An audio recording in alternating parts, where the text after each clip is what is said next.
Hello, everybody, and welcome back to the M3 Market Update. I'm hoping that you'll stop here each week to get your information on housing and commercial real estate. There's a lot going on right now, a lot of conflicting narratives, a lot of conflicting information, and then a lot of people, what I'm going to call spokesmen for the reality distortion field. And those are the folks out there that are acting as if they are experts and they are able to throw up some charts and some buzzwords, and maybe they have a 36-second soundbite about the GFC, but it doesn't mean they're an expert. This mortgage housing, this is a very, very complicated machine. It involves so many components and aspects that most people don't even realize are a part of this machine until it's too late. So what I'm hoping to do here is help you guys use my experience from 2006 and onward in the housing market to really get an understand of where this is going. And I think, it might be okay probably, 8 times out of 10 to read certain mainstream articles about the market, but it's not okay right now. Things are turning. And there are definitely a bunch of folks out there with vested interests that have, it's very important for the narrative to go a certain way. So I'm talking a lot about this, and you guys may think I'm obsessed, but it's so important because as I'm sitting watching this, I'm thinking a lot about the last time we went through this, or we were rounding the corner to something of this magnitude, and what I was thinking and feeling. And I think for me at the time, I could sit on the sidelines. I didn't have a lot of life savings.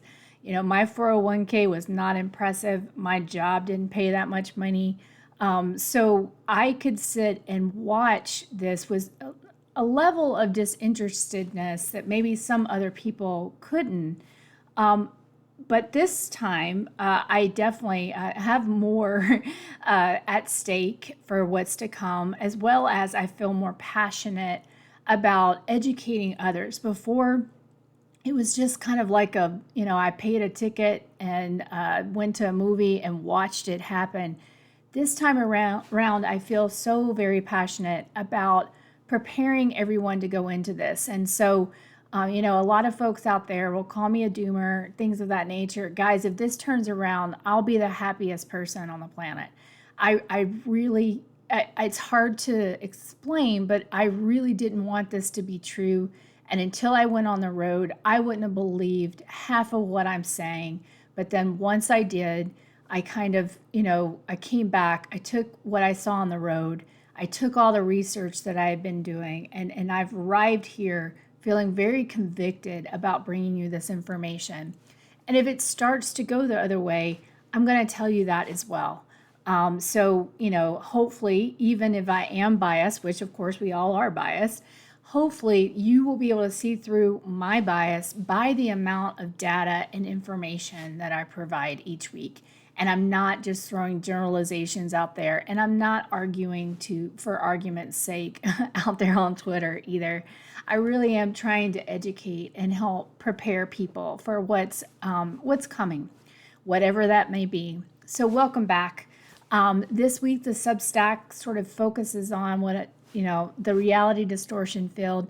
Some of you may have heard this term from long ago in Star Trek. That's where I remember it initially from. And then you probably heard it about Steve Jobs and his sort of ability to convince everyone around him of a certain reality. And also, the good side of it, there were kind of like the good side and the bad side. But the good side of it was to make people believe that they were actually capable of doing things that they didn't think they were capable of. And, personally, I believe in the unlimited potential of humans, their ability to problem solve, their ability to be creative. And so what I feel like what has happened in the past 15 years is that we've all kind of been numbing ourselves, and we've also stopped believing in our ability to make change happen.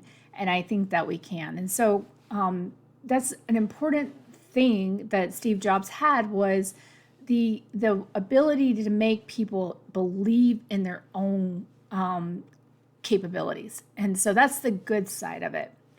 The bad side of it is that it can become this warped field where someone's trying to convince you that something is true when it's not. And, it can become really detrimental to the people that are experiencing this, because as you sort of you start kind of dividing, because you go from cognitive dissonance. You have one concept of reality, and then you have your observations, which are very different. And so being in this distorted reality distortion field, it can be just very overwhelming. And so I start the post out just talking about the YOLO-FOMO mentality that, I think has really gotten us to this point. And it's easy for those of us that are a little bit older to make fun of the younger generations for their choices. Not even 15 minutes ago, I was responding to a tweet that someone said, well, they just need to stop, all these folks from buying their Starbucks and this and that. Yeah, okay, sure. But as we talked about last week, a lot of that is numbing. It's numbing because it just doesn't seem like there is a lot of hope.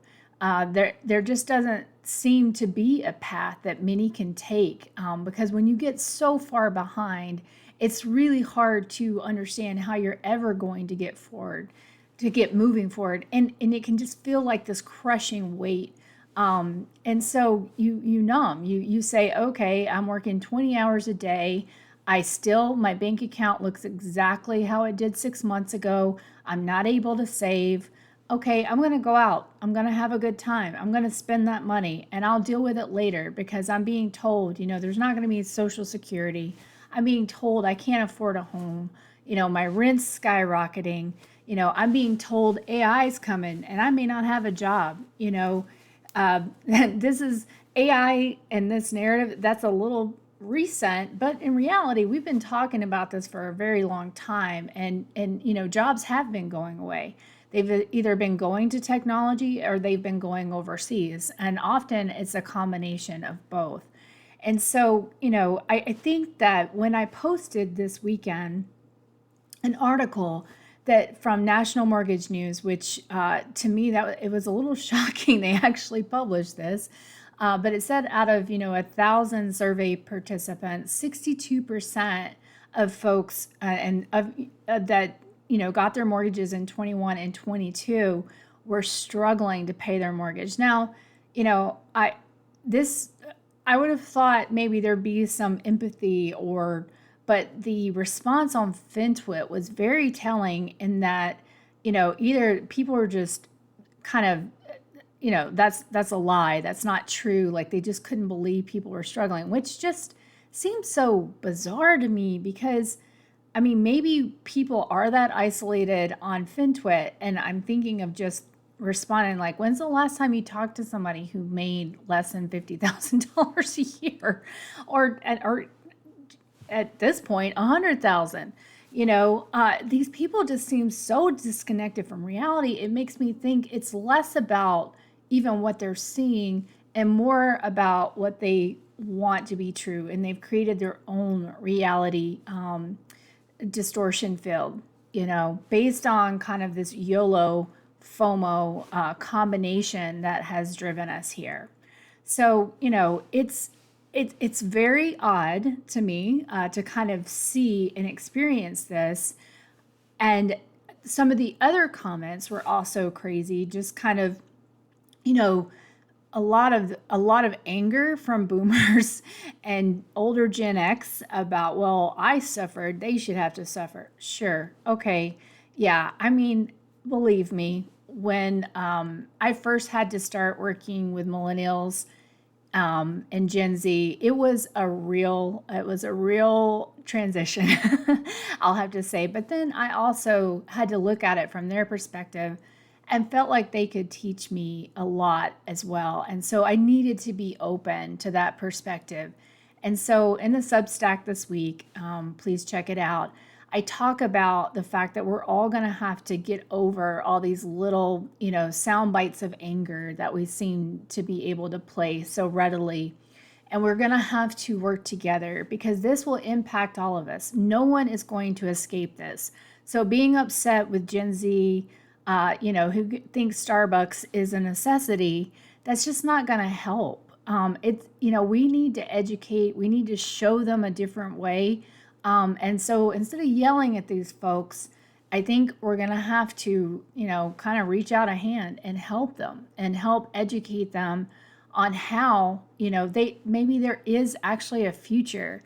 And so to stop wasting their money, because right now, guys, no picture has been painted for them of a reality that they should be striving toward. And so we need to help them paint that picture. The only thing they're striving toward is hopefully, or in their minds, and I'm not saying this is true or not, but a lot of what they're hearing is that we're just moving toward, extinction and an unlivable planet. And so all of these different things they've grown up hearing have kind of led them to this place of despair and hopelessness. And this is also, it's not, of course, just the younger generations, but this is why we've been seeing, increases in suicides and increases in drug overdose, or what we call deaths of despair. And so we have to give them a future that they want, a picture of that. So again, I think that we all sort of have to work together. And I'm waxing philosophical again, but I think it's so critical as we enter into this crisis. We're all going to need one another, and none of us are going to be immune. And if you think that, just wait. You'll see. And again, if there's always a probability, there's always a possibility that something could change here, and we will all be able to afford these new homes that are being built out there. Somehow all of this multifamily, a use will be found for it, and all of our downtowns will be able to fill all those buildings again. These are the types of things that would have to happen so that this path truly changes direction. So until then, we have to track what's going on. We have to understand the path that we're currently on. And so again, this is why I'm here every week talking about the different inputs and drivers to the housing market and trying to put a more comprehensive story for you together, because everybody looks at this story as separate things. They look at rental, they look at housing, they look at commercial. These things all go together and they will impact and influence each other. So thank you for coming back. We're going to just jump into the data after, again, a little bit of a long preamble. Sorry about that. But this week, I would say that I could see we had a lot of increases about 2 weeks ago in inventory. And this week, it just feels kind of like a little, like we're just sitting and holding. Like, not in every city, but in aggregate, like we're sitting and holding to see what's going to happen. And I think this summer is going to be so telling about what's going on. As we kind of get information back about Memorial Day travel, as we start hearing about, other summer vacation spots and things like that. So this is the time. We've set the foundation. I've been collecting this data since January, but now is the time. Now that the data is collected, we are prepared to sort of go, move through the summer months and really start seeing what trends are out there. Who's going to start to see what I believe will be home price decreases, and also to give you the information of when you might be able to either sell or purchase your home, or make an investment or offload investment properties. Again, this show is really about, people out there who either want to find shelter, or they want to participate in the market in a way to help those people find shelter without making housing a casino. Okay, so just jumping in right away, top 5 cities with largest percent increase in inventory week over week. We have some new entrants here, but number 1 was Rochester at 23.75%. Number 2 was Boston at 6.06%. Number 3 was Oceanside at 3.57%. California coming back up in the top here. Carlsbad at 3.38%, and then Salt Lake City at 2.81%. So interesting to see Rochester up here, but this is also a recent ad. I only added this 4 weeks ago or so. Honorable mention again this week, Coeur d'Alene had another almost 2% inventory increase, and then Nashville was around 1%. But that to me, the fact that they had such a big increase last week, week over week, almost 9%, to now having another increase this week. And historically, March is the time you get the best price from a selling perspective. June is typically when you get the best deal. So that we're getting more inventory on the market now is a bit interesting. And so this is why this summer, again, I'm repeating myself, is going to be so critical. Okay, so top cities with the largest percent increase in inventory from start. So this is San Ramon. And again, I started back in January. So San Ramon at 81.67% increase. San Francisco at 77% increase. Coeur d'Alene, 75%. Denver, 53%. Austin, 46%. This is up from number 7 last week. So Austin, who already had probably more inventory than most cities, is starting to make its way up to the very top of this list, and might soon be competing here with these California cities. San Jose around 44%, Boston at 42%, Galveston, Texas around 38%, Seattle 36%, and Portland at 33%. So just want to spend a second here talking about listings again and the new builds. And so in the Substack this week, you're going to see a picture of, on the left-hand side will be Realtor.com. And it's a picture of, it's like a map with all the listings for sale of a subdivision that I visited back in March. And then on the right is the Zillow map of the same location. And what you're going to be able to easily see is that the Realtor.com map has quite a few more than the Zillow. And so, again, this becomes also a contributor to our reality distortion field. When we have entities out there, maybe this is because the builders only listed a couple with Zillow and then they listed more with Realtor.com. We don't know for sure. What we can actually sort of assume is that Realtor.com, they're trying to entice people to come to the market, to come out looking for homes for sale. They're also trying to keep realtors from losing their minds. And so that's kind of the picture on the left. On the right, Zillow has a vested interest in many ways of maintaining that story about constrained inventory, which that story, just so everybody can think in your mind, why would people go around talking about how little inventory it is? Because that is what supports these high prices in their minds. For whatever reason, they don't understand that if there aren't enough people to afford all of these homes that are being built out there for over 400,000, between 400 and 600,000 is what I saw on the road, predominantly everywhere, every single city, which is why I often said, did these cities think that every single person from California was coming to their city specifically? Because you look around and you think, where are all these rich people coming from?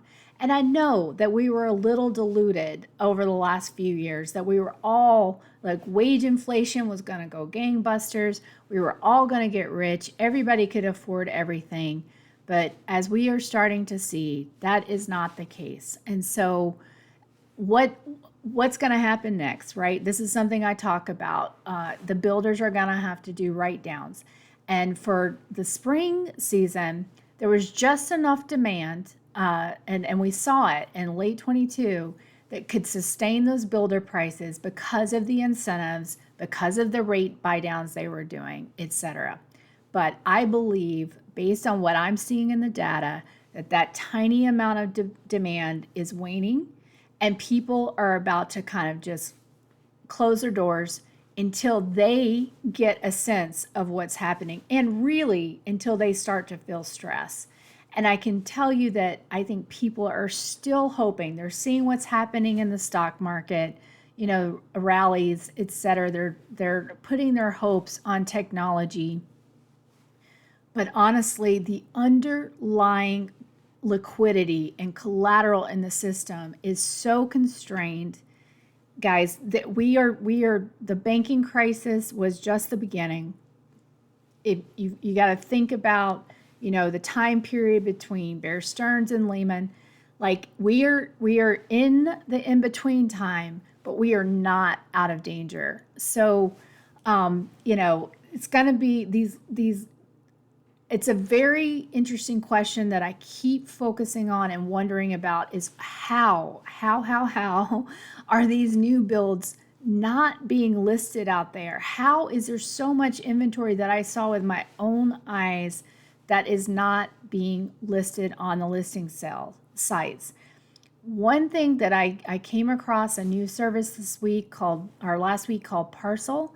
And what they do is they take the realtor listings, they take realtor.com, they take Zillow, they take Redfin, they take some proprietary builders, and they aggregate the data and they do some cleansing to take out duplicate addresses and sort of clean the data. And they are coming up with more listings in each city, which tells me that maybe one of the methodologies is to list very limited things on certain sites, but you get representation on all of them. And what I've learned through this process is that Zillow, most people are using that site when in reality they have far fewer listings than realtor.com. So anyway, it's a mystery I'm trying to solve, and that mystery is also tied to how many people actually move to these cities. But this is just very, very difficult to put your finger on because of the delays in data and all of the nuances of the COVID situation with delays in permit recording, etc. So this inventory story, I feel like it's going to turn out to a lot of people are going to have been misled based on the limited information available. Okay. All right, so rent, we did see some movement this week, quite a little bit, tiny bits, but still a bit of movement with rent. I think until, again, some of this multifamily really starts to hit the market, which it's starting, and you're starting to see things in Charlotte, et cetera. Once that really starts to come on and we start seeing vacancy tick up, that's when I think we'll get rent prices. But what's funny now is that even in these kind of diluted cities where vacancy is ticking up, they sometimes are the cities that have the higher prices. And so, as much as we all want this to come down to fundamentals, a lot of times it just doesn't. It comes down to perception of reality. And, I was actually looking at a couple of apartments about a month ago. I filled out a form. I completely forgot about it. The person called me, and gave me the speech that, I better hurry up. There was no affordable rental inventory. She had thousands of people apply. I'm like, why are you calling me? But anyway, this is what people are saying when people go out to look. It's the realtors are saying it. The investors who want to rent their properties are saying it. And quite honestly, they might believe it, but it's not true. And so I think that's why we're seeing these high prices sustain a little bit longer. Okay. So top cities with highest percent of average rent price increase. I'm sorry, I'll start with decrease April through May. So that's Destin down 7%, Rosemary Beach down 6.28%, Orlando down 4.66%, Winter Garden down 4.66%. And then Costa Mesa, Los Angeles, Ventura County, all down around negative 0.05%. They kind of came in for a tie. Now, seeing Florida up here, I think is important. Now, with Florida, this could be partly seasonal because it's very warm down there this time. And so, maybe people they move earlier in the season, later in the season. I don't know. If you're a Floridian and you know this, let me know. So it could be some seasonality, but I know for a fact the amount of multifamily inventory in Orlando is going to be massive. And so I would not be surprised to see these more Florida cities hit. So, and also, one thing I'm going to try to add next week is not only the month over month decreases, but where these are from the average of when I started tracking these, so that we can kind of see what's a true fluctuation or a true trend versus maybe just a blip. So that'll be something I add next week as well. Okay, so top cities with highest percent increase in vacancy. Now, this is something I think is going to be really critical to start tracking. So West Palm Beach, a whole 1% increase in vacancy month over month. That's pretty big. Cleveland, this is 0.60%, so not even a percent. San Jose was also 0.60%, Knoxville at 0.50%, and then Tampa at 0.40%. So again, here in highest percent increase in vacancies were actually two Florida cities and not the ones from the rent price for the highest rent price decreases. So that's kind of interesting. Okay, so as I've said twice now, this summer is going to be really critical for Airbnb as well. I think it's just going to tell us quite a bit about where we're headed. So again, for these next week, I'll also introduce kind of a comparison to average for seasonal blips, event blips, like when there's a big event in a city, a big sporting event, obviously it impacts the prices. So an average is going to help us with trending a little bit more. But top cities with Airbnb average price decreases week over week. So Nashville at down 48%, maybe the weddings are over, not sure. Bozeman down almost 16%. Sedona around 34%. New York around 13%. Sacramento around 9%. And so these are average Airbnb price decreases. Okay, top cities with average price increases in Airbnb week over week. Pittsburgh was up at 69%. This is my city. I have no idea what's going on. Somebody can tell me. Cape May, 49%. Ventura County up 25%. Rochester around 16%. And then Carlsbad up around 15%. So and actually fantastic news, I think I found an even better Airbnb source. Inside Airbnb is fantastic. Their data comes out every 4 to 6 weeks. It's the delay is what kills me with their data. But I think I just got some access, but stay tuned with some more real-time data so we can really see your average daily rates week over week versus just month over month. So stay tuned. We'll see. But it looks like I should be getting my hands on some better AirDNA type data here. And AirDNA, for those of you that don't know, is a more real-time service. But this service might even have additional information with Verbo, etc. So very, very excited. Okay, finally, commercial real estate. Lots happening here. We're seeing buildings go to what we call special servicing, which just means default servicing, in case you didn't know that.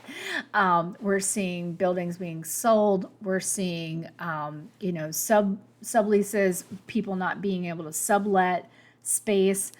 So this is just a matter of time before everyone kind of comes to some sort of acceptance, because a lot of this, there's a great article this week about interest-only debt.